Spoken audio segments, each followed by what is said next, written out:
Ben voilà. Ah, formidable.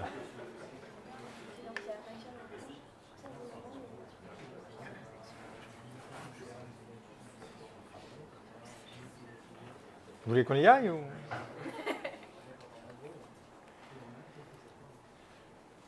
il est pas sûr. Tu as suscité beaucoup de réflexions. Bonjour. Ça va? Donc je m'appelle Christophe, manifestement je suis vieux. Et voilà, donc j'ai une boîte qui s'appelle Dish Insights, on fait de la formation, beaucoup, sur plein de sujets, et de la transmission de façon générale, des confs, des talks, des meet-ups, il fut une époque des bouquins, souvenez-vous, quand les dinosaures régnaient sur Terre, et des articles, des machins, etc. etc. Et donc moi, une de mes grandes passions dans la vie, sur un certain nombre de dernières années, ça a été tout l'écosystème, effectivement, JavaScript, et puis Node, et puis toutes ces choses-là, TypeScript et tout, bref, le web de façon générale, parce que je me souviens à l'époque où il fallait aller à la bibliothèque pour aller trouver des bouquins sur le langage que vous étiez en train d'étudier, et bah c'était moins fun. Et en plus, il ne l'avait pas, le bouquin, donc il était déjà emprunté par un autre connard. Donc, il faut même à la bibliothèque de la fac à l'époque, même quand tu n'étais pas à la fac. Voilà, donc c'est...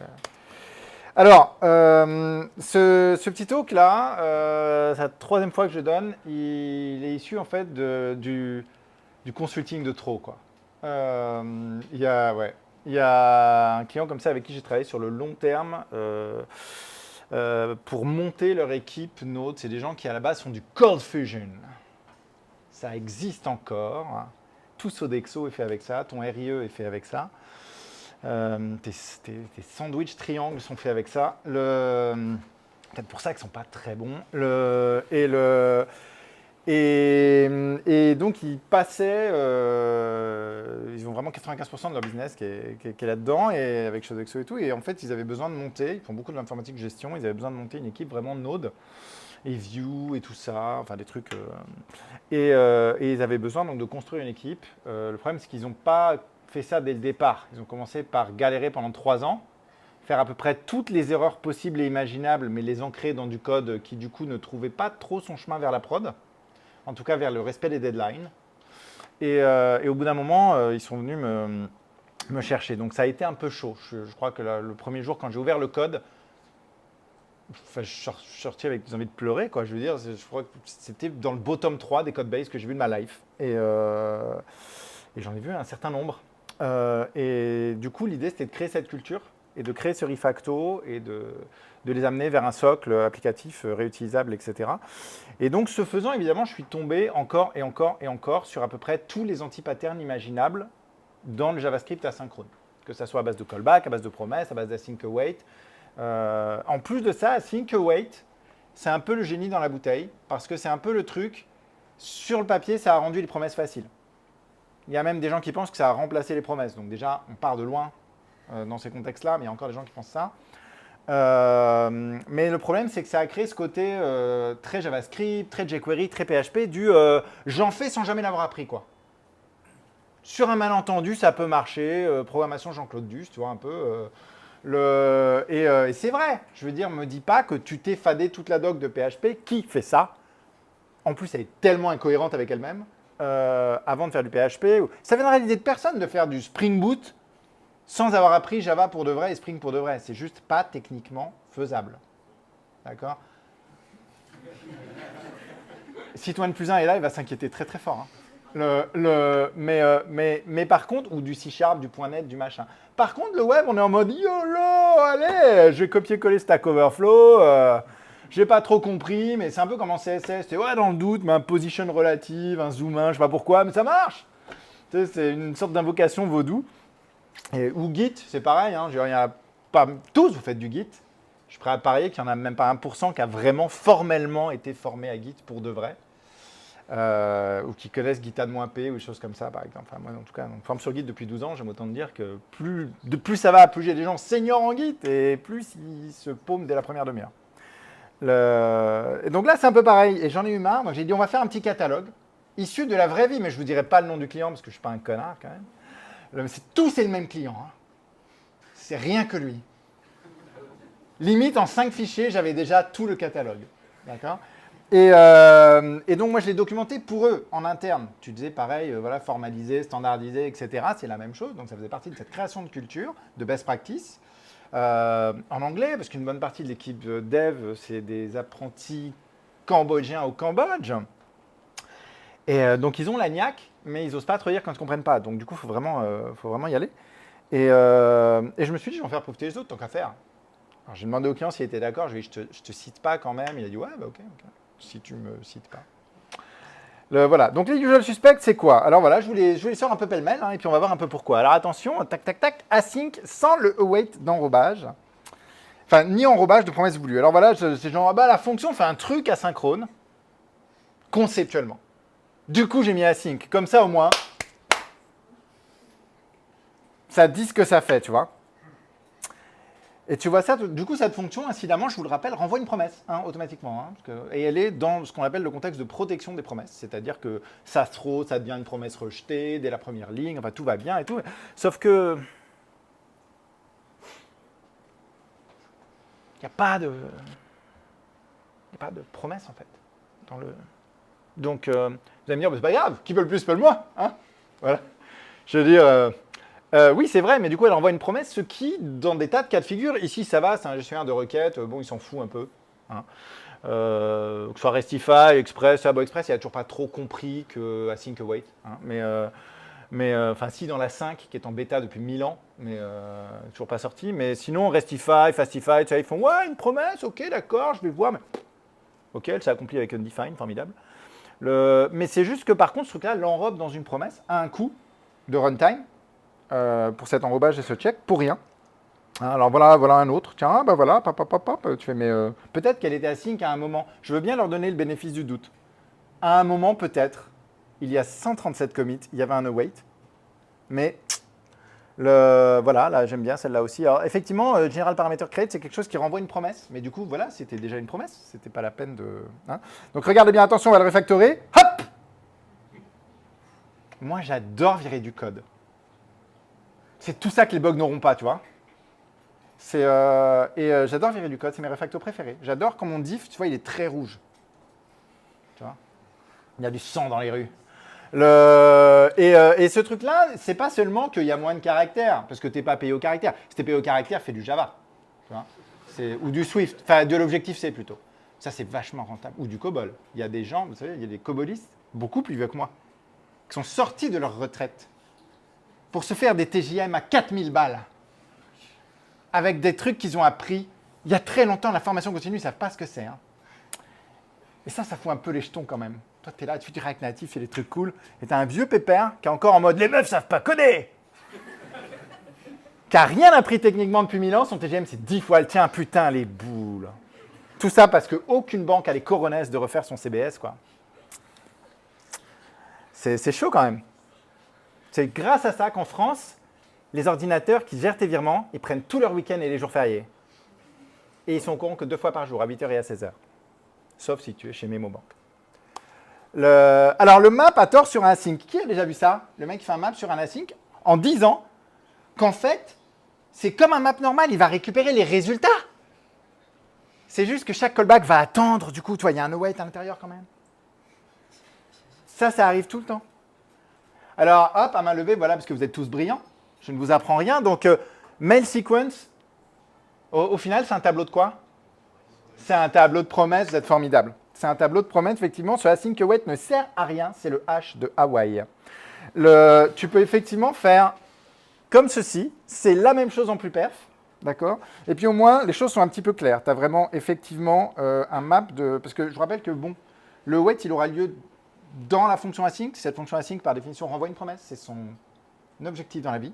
Et du coup, tu as juste un map de promesses. Donc, ça ne rend pas tes maps synchrones magiquement compatibles asynchrone. Hein, c'est pas le... Tu pourrais même, d'ailleurs, là, c'est l'étape 3, tu as remarqué, on parlait d'apprentissage, voilà. Tu as ce moment dans les juniors où ils réalisent que tu peux passer une fonction par référence. Tu n'es pas obligé de faire une fonction fléchée qui refile tous les arguments en passe-plat. Tu peux filer la référence à la fonction, c'est à ce moment... Limite, ils demandent direct un entretien annuel le lendemain. C'est genre, je suis vachement plus fort. Regarde, j'ai compris que... j'ai compris maintenant que tu peux la passer par référence, putain. Jusqu'au jour où ils font ça et leur fonction en question, elle prend d'autres arguments derrière et du coup, les index que lui passe map, ça fout la merde. Hein, mais ça, c'est le... Au départ, non. Alors, tu as aussi une autre manière. Hein, tu pourrais dire, là, par exemple, bon, tu as un tableau de promesses, mais tu pourrais dire, je vais vraiment, je veux attendre toutes ces promesses. Hein, je vais faire un mappator, tu as un deuxième fixe qui consiste à dire, bon, bah d'accord, renvoie les trucs, et on va faire un petit promisal. Hein, je vous rappelle, promisal, un des 4 combinateurs, hein, avec any, all settled et race. Et oui, il y en a 4, hein, il y a plus que all et race. Hein, ça fait 3 ans qu'il y en a d'autres qui font des trucs bien. Et du coup, ça, c'est un petit peu pas mal, parce qu'au moins, il est clair que tu parallélises les choses. Et des fois, tu peux vouloir le séquencer, c'est l'inverse. Des fois, au contraire, tu veux faire les choses en séquence pour des raisons de métier, donc fais attention quand même avec ton promisal. Fais plutôt un await, crée les promesses au fil de l'eau, c'est ça le plus important. Hein. Ça arrive. Par exemple, peut-être, je sais pas, t'es Canva ou des choses comme ça et tu fais une séquence d'animation. Les animations sont des opérations asynchrones, mais il faut qu'elles soient en séquence. C'est pas toutes les animations en même temps, sinon c'est la merde. Donc il faut faire attention à ce que tu démarres la promesse 2 qu'à partir du moment où la promesse 1 est finie, puisque je vous rappelle que les promesses ne démarrent pas en pause. Hein. À partir du moment où elle est créée, c'est parti. Hein. Il n'y a pas un état en pause dans les promesses. Le return await. Alors là, je suis un peu dommage, je fais ça sautait pas aux yeux, il n'y avait pas écrit return et await à côté l'un de l'autre. D'accord? Donc le CTRL F ne t'aidait pas. Mais c'est, voilà, peut-être même comme ça. Oh, un ternaire. Je laisse, on va faire un petit sondage à main levée. Qui estime que le weight devrait être autour du ternaire? Tu sais, genre await du ternaire ou await dans les trucs du ternaire. Ça ne change rien, c'est juste histoire de vraiment se prendre le chou avec ses collègues, entre seniors qui ne sont pas d'accord avec leur architecture. Incidemment, ces seniors-là, par contre, il faut réenvisager leur embauche. Hein, parce qu'il y a une petite faute professionnelle. Ou là, par exemple, alors là par contre, c'est légitime. Là, par contre, celui-là, il est légitime. Hein. Pourquoi est-ce que return await, vous avez peut-être remarqué, il y a une règle slint dans le plugin Promise de slint qui dit return await, licenciement, quoi. Hein, je veux dire, voilà, réponse mesurée au problème. Le return await, ça sert à rien, c'est vraiment mal. Return await, en fait, va foutre un petit peu la merde dans le scheduler, va te forcer à faire un await localement. Tout ça pour renvoyer un truc, mais si tu fais return await, tu es dans une fonction async. Donc, tu renvoies une promesse de toute façon. Donc, pourquoi tu veux l'empêcher de renvoyer sa promesse d'origine là? Pourquoi tu te sens obligé de faire un await? En fait, il y a quand même il y a 2 cas légitimes pour le return await. Parce que ça a un coût, c'est toujours pareil. C'est un coût de perf, il y a un enrobage de promesses supplémentaires, etc. Le premier coût légitime, ce serait celui-là, c'est-à-dire, en fait, tu ne vas pas renvoyer la valeur telle qu'elle, qui est résultat du await. Tu la transformes, ou tu fais un truc avec, ou tu extrais simplement certaines parties, etc. Là, d'accord, forcément, il y a une transfo qui a lieu, donc OK. L'autre manière, l'autre raison, en fait, de ça, parce que tu as vu, je publierai tous les awaits, et du coup, les async, on devrait être...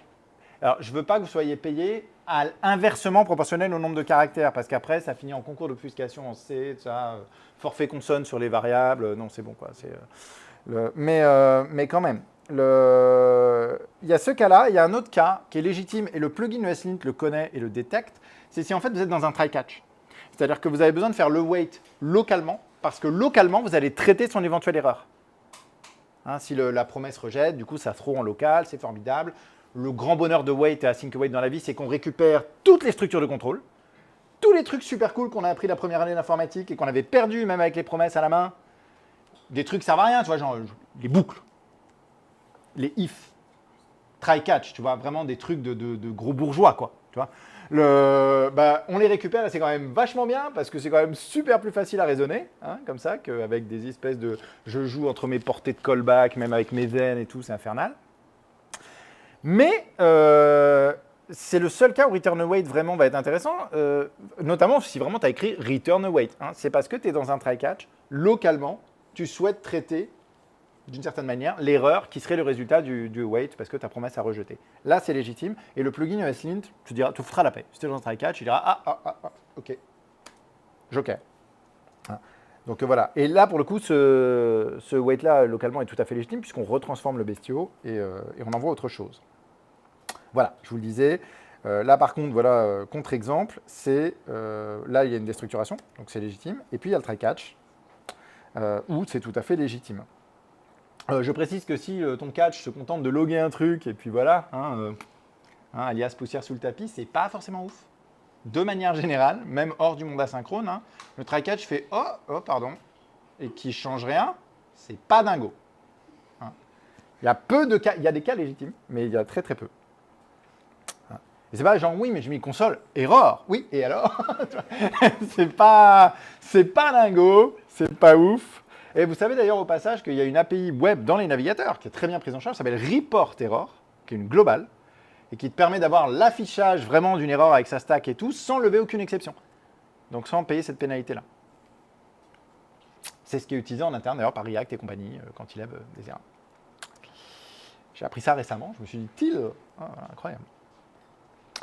Le séquencer au lieu de paralléliser, ça aussi c'est une super erreur, et avec Await c'est vachement facile. À l'époque on faisait des then, et on construisait des trucs, c'était plus dur de séquencer un peu à l'insu de notre plein gré des opérations qui pouvaient être parallélisées. Quand on vient du monde bloquant, et je vous regarde les backeux, les backeux qui ne faites pas du node, parce que dans la grande majorité des langages back, quand bien même il y a des primitives de parallélisation, et c'est aujourd'hui le cas, en PHP 8, puisque PHP depuis PHP 7 s'est racheté quand même une conscience, dans C#, qui a inventé Async Await à la base, dans Java, avec tout ce qui va être NIO, etc., il y a des primitives de parallélisation là-dedans, mais il y a une question de qu'est-ce qui est ultra dominant comme habitude dans l'écosystème, hein. Et même dans le monde C#, dans le monde Java, dans le monde PHP, là, il y a des gens qui continuent à écrire du code qui est bloquant. C'est tellement plus facile. Et puis au pire, on rachètera des instances C2. Hein.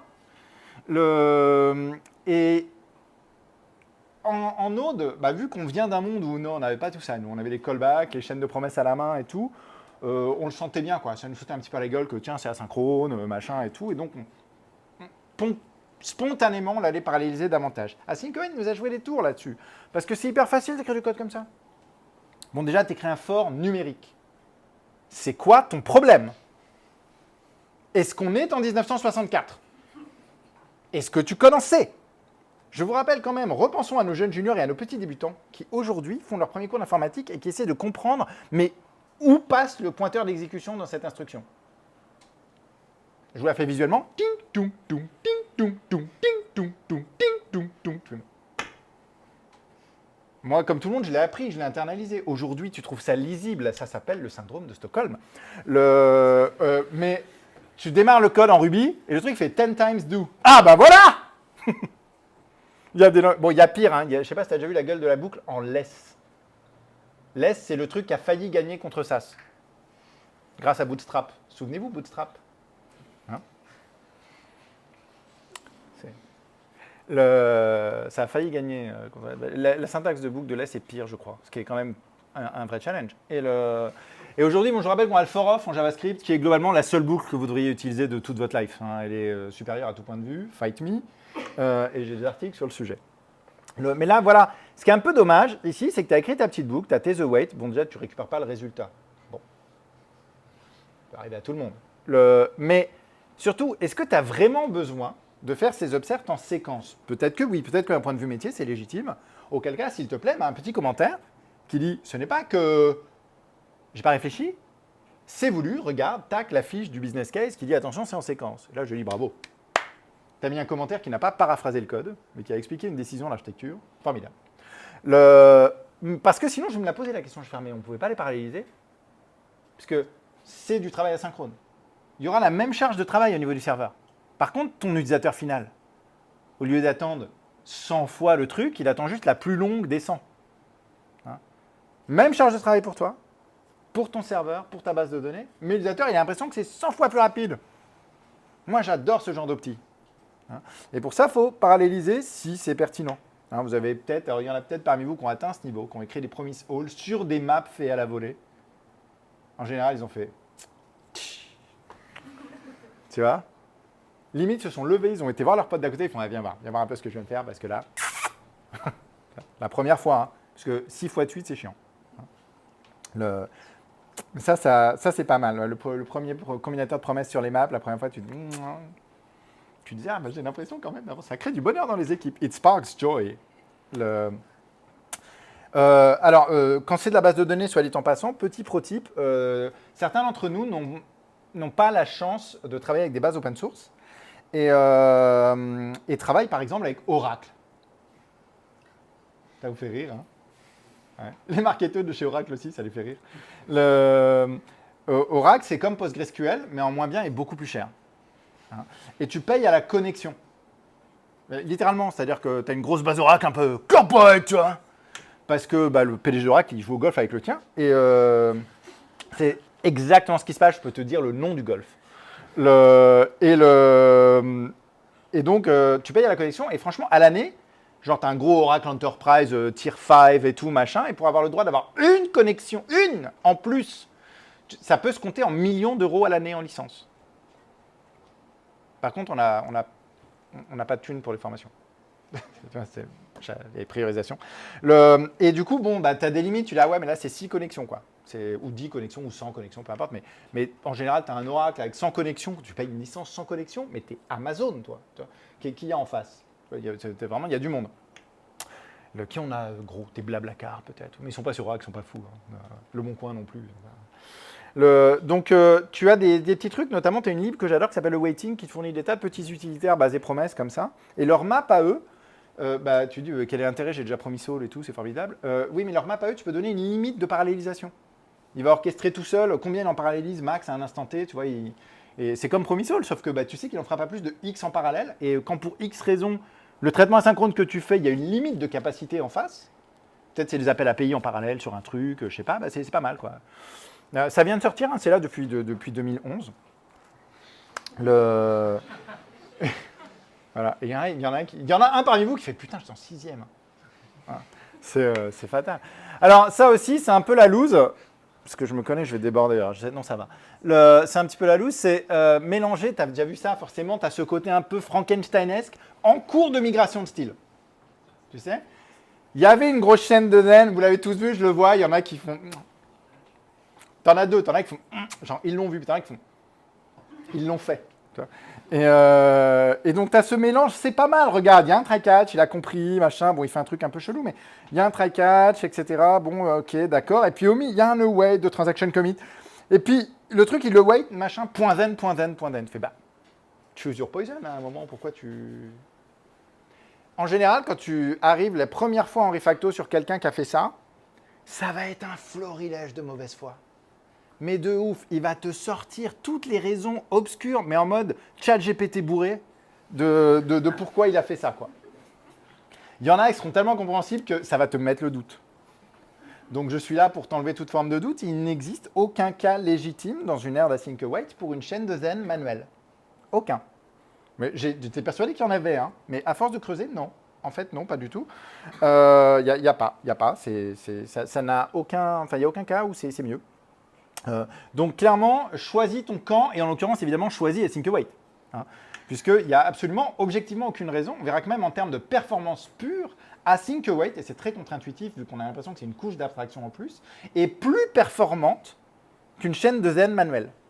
Et à cause d'un phénomène qui est l'obligation de précalculer ou pas ce qu'on appelle la long stack. Avec async await, on n'a pas besoin grâce à la runtime suspensive, et donc c'est même plus performant. Ce qui est bizarre, parce qu'en général, c'est plutôt les petits caractères en bas du contrat. Tu vois, c'est plus confortable, c'est plus sympa, c'est plus court. Bon, c'est quoi le catch, quoi, tu vois? Et il n'y en a pas, en fait. Il n'y a que des avantages. C'est un des très rares cas techniques où ce n'est pas un compromis async await. Il y a, dans la case cons, il n'y a rien. Il n'y a que les pros. Donc, avantage, inconvénient. Donc allez-y, j'ai envie de vous dire.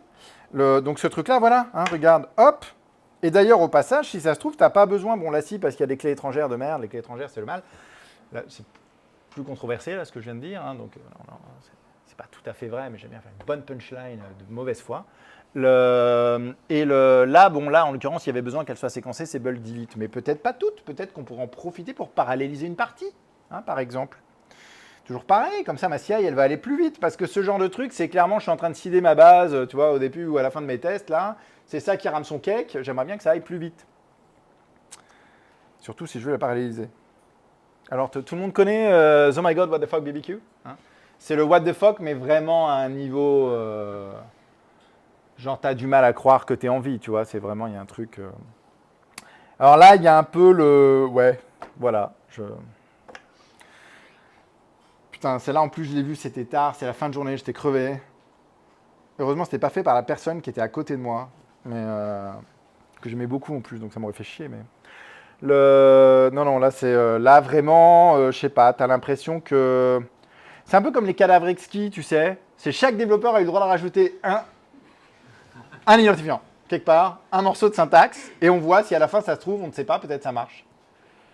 C'est du collage créatif. Mais ouais, non, là, vraiment, enfin, c'est chaud. Tu fais le then, est-ce que vraiment il faut que ce soit async? Attends, je sais pas, mais du coup, en fait, ça renvoie quoi au final? Voilà, bon, bah voilà, hein, on va faire un truc un peu, on va dire qu'on est vraiment async. Pardon, hop, voilà, il va pas m'aimer, lui. Et on va faire son petit await, et regarde, voilà, il n'y a pas d'histoire de callback chelou. T'as deux async en plus au départ, du coup, t'as remarqué comme dès que t'es sur une chaîne de zen, quand t'apprends les promesses, mais même après, hein, t'arrives sur une chaîne de zen, t'as des pieds d'argile. Tu t'es plus trop sûr de qu'est-ce qui va s'exécuter quand, dans quel ordre, qu'aura quel scope. Faut exfiltrer les trucs des zen quand on a besoin, 3 étapes plus loin dans la portée du dessus. Du coup, tu fais des lettres. Du coup, il y a un dauphin qui meurt. Enfin, c'est compliqué, ouais. Constis de Newbar, tout ça, on peut en parler aussi. Mais surtout avec le top level await, les cas légitimes pour le LED, ça commence à être lent. Il n'y en a plus beaucoup, hein. Ça se réduit comme peau de chagrin. Alors que là, bon, tu es tranquille, tu sais que tiens, ça va s'exécuter comme ça, dans cet ordre-là. Il n'y a pas de surprise, il n'y a pas de machin, il n'y a pas, attends, le deuxième argument du zen, il se déclenche aussi quand ça se trouve dans le premier ou pas. Non, il n'y a pas de. C'est voilà, beaucoup plus tranquille. Alors, les chaînes de promesses manuelles, c'est pareil, hein, mais arrêtez, putain, arrêtez. En plus, il y a un double mode d'erreur. Tu vois le risque avec ça, là? Tu le vois ou pas? Alors, je te le donne, classique, tu fais ce qu'on appelle du Zalgo. C'est-à-dire que, en termes d'erreur, find all users, il existe une possibilité. Alors que c'est une fonction qui envoie une promesse. Quand tu l'as documentée à destination de tes collègues, car tu es hyper sympa, tu documentes ton truc. Hein. Donc, tu es senior automatiquement. Hein. Ou junior aspirant senior. Parce que là, j'ai connu 2 seniors qui n'avaient pas l'air de documenter leur truc. Là. Enfin, tu as dit, voilà, c'est une promesse. La personne, elle te croit. Du coup, elle va t'utiliser en mode promesse. Elle va faire un await, elle va dire du coup machin, ou alors elle va faire un point catch parce qu'elle fait des chaînes manuelles derrière. Elle t'a cru, mais elle n'est pas encore au bout de son cheminement. Tu vois. Donc elle fait un point catch derrière. Et là, qu'est-ce qui se passe? Find and count all, tu lui passes des arguments pourris. Et du coup, pendant même qu'elle valide, avant même de faire quoi que ce soit d'asynchrone, ça throw. Tu vois? Peut-être qu'il y avait un argument qui est censé être du JSON valide, tu l'as filé du HTML, bravo, bien joué, mais du coup, elle throw en synchrone. L'erreur, elle ne va pas péter sous forme d'une promesse rejetée, elle va péter en synchrone. Donc le code qui t'utilise, des fois tu te comportes en synchrone, des fois en asynchrone. Ça, c'est vraiment anathema. Il ne faut jamais faire ça. Ça s'appelle relâcher Zalgo dans la nature. Tu pourras chercher Zalgo JS, mais pas le soir avant de te coucher, hein, surtout sur Google Images. Tu fais jamais ça. Si tu renvoies des fois des promesses, tu renvoies toujours des promesses. Hein. Avec une fonction async, du coup, la question ne se pose pas parce que c'est automatique, il n'y a pas le choix. Mais ici, vous avez peut-être vu des vieux tutos ou des vieux codes. Évitez tous les tutos qui n'ont pas de date de base, d'accord? Mais les vieux tutos ou des vieux codes qui démarrent une chaîne de promesses manuelle par un promise.resolve avec rien dedans. Peut-être déjà vu ça? En fait, du coup, leur premier traitement, il est dans le premier den. Et c'était une bonne pratique à l'époque pour faire en sorte que dès le début de notre taf, on soit protégé par la chaîne de promesses, en fait. Et nos éventuels throws synchrones font effectivement des promesses rejetées, etc., etc., pour éviter de faire du Zalgo. Mais avec de la sync, on n'a pas besoin de ça. Alors, ce catch aussi, j'en ai vu des vrais. C'est pas fou, ça? J'espère que ça choque tout le monde. Le mec, il fait « Oh putain, j'ai attrapé l'erreur !» « je t'en lance une autre !» En plus, qui enrobe la première, du coup, je nique la stack. Tu vois, enfin, c'est... Maintenant, on a le champ cause sur les nouvelles erreurs dans les dernières runtime. Mais si tu es sur un autre 16, tu peux t'asseoir. Hein. Il n'y a plus personne qui est sur IE. Non, mais même pas de son plein gré. C'est bon, c'est officiellement mort depuis 2 ans, on peut y aller, tu vois, c'est bon. Okay. Donc, on a la notion de erreur racine qui est intégrée maintenant officiellement dans les exceptions et qui est utilisée par les outils. Donc, voilà. Donc, ne fais pas ça, d'accord? Tu fais ton petit async tranquillou, tu évites le truc. Qui a vu ça aussi? On en parlait tout à l'heure. Imagine, tu as les traitements asynchrones, tu fais ta chaîne de promesses à la main. Le problème, c'est que tout à la fin, là, tu as besoin de tous les résultats intermédiaires. Tu fais ce qu'on appelle, on dirait le FBI un peu, tu fais de l'exfiltration de portée. C'est genre, oh là là, l'ambassade est attaquée, vite, faut exfiltrer. Non, tu vois, c'est hop, tu ressors les trucs là-haut. Ah, les beaux lettres. Déjà, quand il y a la lettre, moi, en général, il y a mon linter qui fait, est-ce que tu es vraiment sûr de toi? Peux-tu me le justifier en triple exemplaire avec ton sang? Mais ça, là, voilà, ça, c'est moche. Déjà, quand tu commences à faire ces trucs-là, tu sens intuitivement que, non, a priori, c'est pas normal. Regarde-moi ça. On dirait du C. Tellement ça a l'air d'être un gros hack vivant. Et en fait, bah, voilà, j'ai ça aussi. Je vais te faire la bonne version après, hein, mais tu vois, genre... alors, c'est... Voilà, celui de tout à l'heure, le Ensure Artist One qui était dégueu, je suis désolé, j'ai mal fait mon truc en fait. Voilà, ça là, tu peux le faire comme ça. T'as remarqué aussi, il y a une étape où les gens réalisent que tu peux faire un await genre n'importe où il y a une expression, quoi. Pas juste dans une affectation. Ils se mettent à faire un push de await machin. Wouhou! Bah, t'as le droit, hein. Ça marche très très bien. C'est ça qui est beau. Et celui de tout à l'heure là, bah voilà. Il n'y a qu'une seule portée, tout le monde est au même niveau, pas d'exfiltration à faire, tranquille. On dirait du code bloquant en fait. On dirait le code que tu as appris la première fois que tu as appris à faire de l'appel base de données. C'était facile à réfléchir. Peut-être qu'à l'époque ça semblait difficile, mais aujourd'hui tu vois ce code-là, 1, 2, 3, le fameuse analogie de la recette de cuisine, tu sais, quand c'est une boucle, c'est genre tu touilles jusqu'à ce que la pâte soit homogène, enfin, etc. etc. C'est facile cognitivement. Et c'est pas genre oui, alors du coup les juniors ça va être plus facile. Mec, tu peux être le meilleur senior du monde. Si c'est moins chiant à coder, c'est cool, hein. En général, utilise ton cerveau pour des vraies raisons, quoi. Tu vois, le reste, ça devrait être de la routine, comme tu dis. Hein, ça devrait être, voilà, pop, ça sort tout seul. Limite, il y a un snippet dans VS Code. Hein, c'est, voilà. Hein, on évite... Voilà, ça j'adore aussi. Genre, je renvoie à la main un promise reject. Au lieu de faire un throw. Moi, quand je vois ça, je fais, mais est-ce qu'il y avait une vraie raison, en fait? Pourquoi tu fais pas juste un throw qui va faire la même chose? Voilà, c'est quoi ta raison? Fais un throw, ce sera le même coup en vrai. Hein. Par contre, il y a des fois où c'est légitime. Quelqu'un reconnaît, genre HTTP Interceptors, machin? Quelqu'un a déjà vu ça? Axios, le truc que tout le monde utilise parce qu'ils ne savent pas que Fetch, ça marche déjà bien. Mais ça permet de rajouter du JavaScript dans le bundle. Donc, ça qui est bien. Et Axios te met des interceptors, effectivement. Et là, en effet, les interceptors attendent des promesses en résultat. Et si tu es dans un contexte où tu n'étais pas déjà en async, tu ne faisais pas déjà des await, bah, c'est un peu con de faire un async juste pour return 42, tu vois. Là, c'est l'inverse. C'est normal que tu me renvoies un truc comme ça, genre il n'y a pas un await dans ton async. Ça saute pas aux yeux que tu l'as fait pour avoir un enrobage promesse. Alors là, au moins, bon, explicitement, tu fais, regarde, j'ai envoyé des promesses.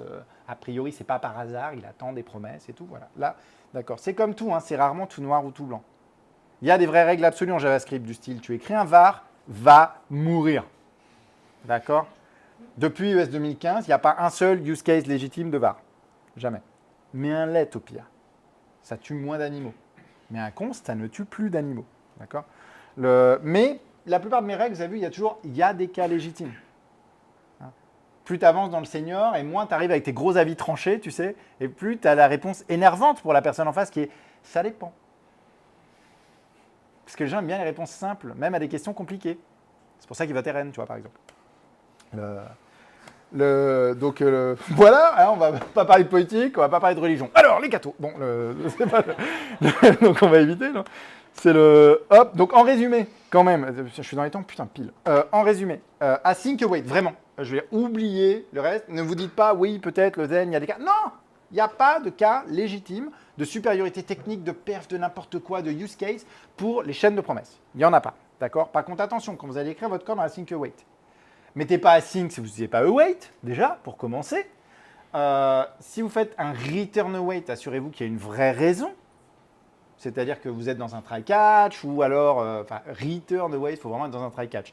Mais genre sinon, c'est souvent parce que vous le déstructurez, vous piochez juste un truc pour renvoyer que ça. Ça, c'est OK, c'est légitime. Vous avez tout à fait le droit de faire des await en racine de module quand vous êtes dans un module ECMAScript, un ESM. C'est pratique pour les initialisations asynchrones, les choses comme ça, hein, n'hésitez pas. Rappelez-vous que absolument toute fonction peut être async. Vraiment toute fonction. Les fonctions génératives, les fonctions fléchées, les fonctions tradies, les machins. Arrêtez de faire les fonctions fléchées tout le temps au lieu de faire function, mais ça c'est un autre débat. Rappelez-vous qu'une fonction async, par définition, renvoie une promesse. Et que donc, elle implémente le comportement d'une chaîne de promesses dès bim, ça va faire un gros bim dans la captation, dès la première ligne. Donc même si tu renvoies en synchrone une valeur classique, ou tu renvoies quand même une promesse, du point de vue de la personne qui t'utilise, elle a une promesse, tout va bien, sémantique de promesse est respectée. OK? Rappelez-vous aussi, et ça juste c'est important, await, ça ne bloque pas le thread. C'est suspensif, comme un yield, le thread il est libre, il fait sa vie pendant ce temps-là. C'est pour ça qu'un serveur à base de Node ou d'Elixir ou de Go ou machin, qui sont des primitives suspensives, il n'enquille plus de charge quand il est à 100% du pros. Pas avec 150 threads en attente d'IO assis sur leurs mains, mais du coup on n'enquille plus une seule requête. Merci beaucoup.